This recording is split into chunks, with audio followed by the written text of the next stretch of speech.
The alarm on Carl's burner phone vibrated at 3 a.m., a precise, silent shutter on the motel nightstand. He was already awake, dressed in dark layers.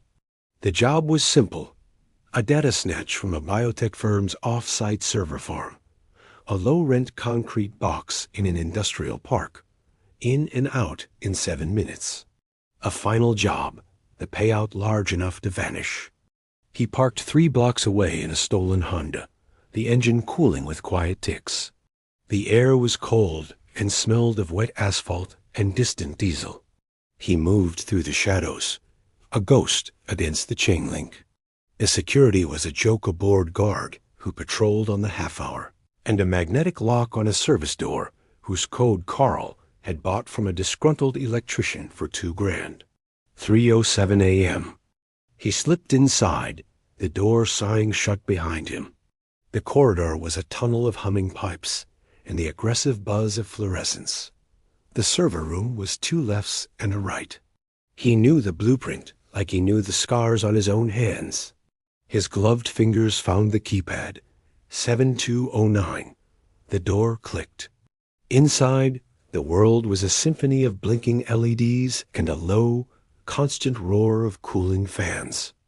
The target was Rack B14.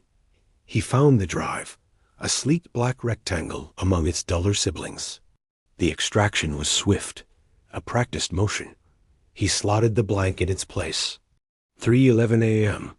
Under time. He turned to leave and froze. In the reflection of a darkened monitor screen, he saw movement in the corridor behind him. Not the board guard.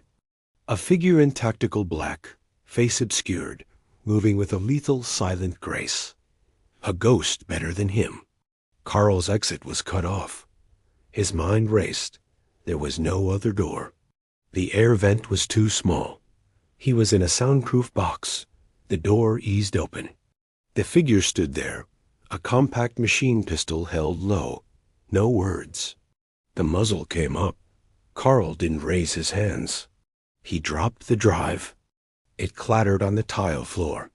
"It's yours," he said, his voice steady. "The job's done." The figure didn't move. Then, with a gloved hand, it pointed the barrel toward the server rack, then back at Carl. Understanding dawned, cold and absolute. He wasn't here to steal the data. He was the patsy. He was the fingerprint left at the scene. The real thief was standing in front of him. The gun wasn't to kill him. It was to make him touch everything, to panic, to leave a perfect trail of evidence pointing to a man who would be found dead hours from now. The stolen drive in his pocket. The muzzle flashed, not a bullet. A spark of electricity. The taser prongs hit Carl in the chest, a universe of pain locking every muscle. He collapsed, twitching, as the figure stepped over him, picked up the drive, and meticulously wiped it clean. Then, with calm precision, the figure pressed Carl's limp fingers against the server rack, the keypad, the door handle. 3:14 a.m. The figure paused in the doorway, looked back at Carl lying paralyzed on the cold floor.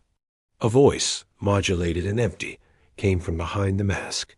"Thank you for your service." The door hissed shut. The lock engaged. The fans roared. Carl could only stare at the ceiling, a chemical bitterness in his mouth, not just from the taser, but from the final, perfect understanding. He had executed the routine flawlessly. He just hadn't read the script for his own part. The clock on the wall read 3:15. He had approximately 53 minutes until the day shift found him, and a lifetime after that, however short, to be someone else's ghost.